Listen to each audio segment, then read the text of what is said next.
আমি শাপলার সন্তান, কারণ আমি সেখানে ছিলাম। একটা ছবি ভয়াবহ, আমি কোনোদিন নিতে পারি নাই। দুই ভাই, একজনের লাশটা বুকে জড়াইয়া এরকম ধইরে আছে, যাইতেও পারতেছে না, নিতেও পারতেছে না। পতাকা জড়ানো, চতুর্দিকে গুলি, শাপলার বিভীষিকাময় দিন রাত। কিন্তু এই জন্য কি আমরা আমাদের সাথে যে জুলুম হয়েছে, আমরা কি আরো আরেকটা জুলুম কারোর সাথে করতে দিব? না, আমরা জুলুম করতে দিব না। আমরা আমাদের জীবন দিয়ে হইলেও আমার শত্রুর সাথেও ইনসাফ চাইবো। শাহবাগে যারা গিয়েছে না বুঝে, তারাও যদি তওবা করে, আমরা তাদের সাথেও জুলুম করতে চাই না, তাদের সাথেও আমরা ইনসাফ চাই। আমি আমার শত্রুর সাথেও ইনসাফ চাই। হেফাজতের রাজনীতি তো শুধু বাংলাদেশে না, তারই আমেরিকান এম্বাসিতে গিয়ে বুঝানো হয় এরা জঙ্গি, এরা মৌলবাদী। আমেরিকান এম্বাসির যিনি আমেরিকান রাষ্ট্রদূত, কানাডিয়ান অস্ট্রেলিয়ান রাষ্ট্রদূত, সে তো আর বাংলা জানে না।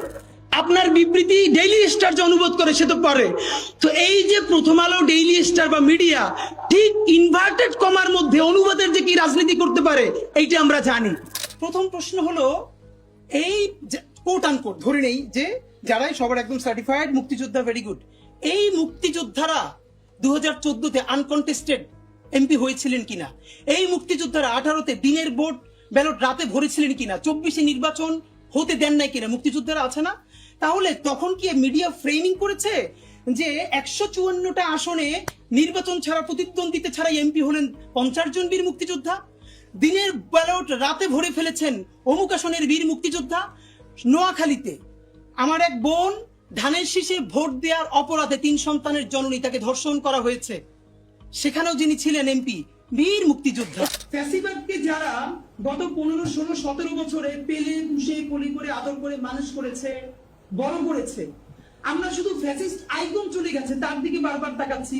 এই ফ্যাসিবাদকে যারা খাইয়ে দিয়ে বড় করলো, তাদের ব্যাপারে কি আমরা কথা বলছি? বাংলাদেশের মিডিয়া হাউসগুলোতে বর্তমানে একটা দুটো মিডিয়া হাউসে শুধু শীর্ষস্থানীয় ব্যক্তি ছাড়া আর কোনো কি পরিবর্তন হয়েছে? আপনি খেয়াল করবেন, এখন যেটা শুরু হয়েছে সে আগের বন্ধ না। এখন তারেক রহমানকে নিয়ে তারা প্রতিদিন স্টোরি বানাচ্ছে, খালেদা জিয়াকে স্টোরি বানাচ্ছে। তো খালেদা জিয়া কি তাকে বলেছে? তারেক রহমান কি তাকে এটা বলেছে? এর মানে যেই আসবে আমরা চাটবো, আমরা প্রচুর চাটতে চাই।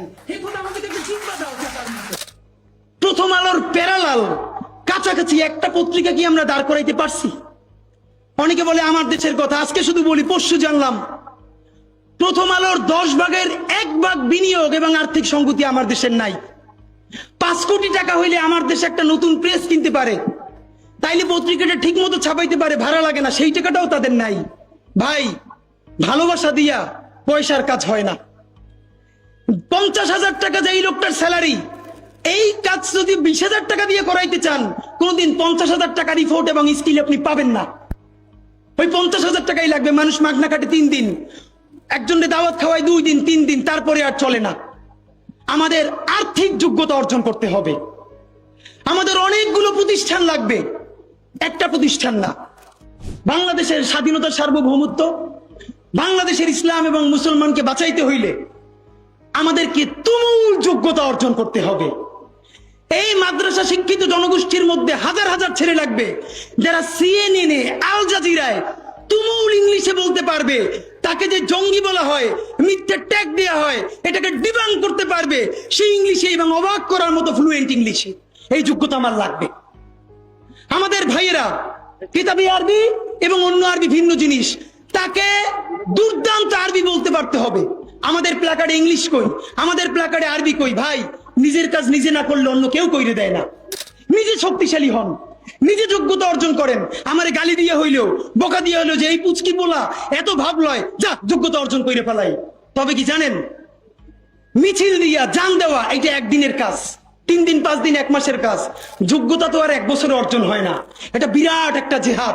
আপনারা বলেন না জিহাদ চাই, চলেন জিহাদ চাই শুরু করি। আমাদের ভাইয়েরা, জুলাই শেষ হয় নাই। এই জুলাইরে যদি চূড়ান্ত বিপ্লবে আমরা পরিণত করতে না পারি, শুধু একটা কথা মনে করাই শেষ করি। আপনারা নিশ্চয়ই জানেন 1857 সালে মহাবিদ্রোহেও সিপাহী বিপ্লবে আমরা জিতে গিয়েছিলাম ব্রিটিশদের বিরুদ্ধে। একদম 90% যখন জিতে গেছি, দীর্ঘ লড়াই, একদিকে টিপু সুলতান, একদিকে ঝাঁসির রানী, তুমুল বিপ্লব। বিশ্বাস করেন, আমার কলিজা চিল্লেও আপনারা শুধু যেটা পাবেন সেটা হইল আমি চক্ষু বন্ধ করে দেখতে পাই। আমরা যদি যোগ্যতা নিয়ে 5-10 বছরের মধ্যে দাঁড়াইতে না পারি, এই ভিডিও, এই ছবি, এই শহীদ পরিবার, এই আহত, এদের জীবন তো শেষ। এদের পরবর্তী জেনারেশনকে পর্যন্ত কি ভয়ানক গণহত্যার শিকার হইতে হবে আমরা চিন্তাও করতে পারতেছি না। সুতরাং বাংলাদেশের স্বাধীনতা, সার্বভৌমত্ব, বাংলাদেশের ইসলাম এবং মুসলমানকে বাঁচাইতে হইলে আমাদেরকে তুমুল যোগ্যতা অর্জন করতে হবে।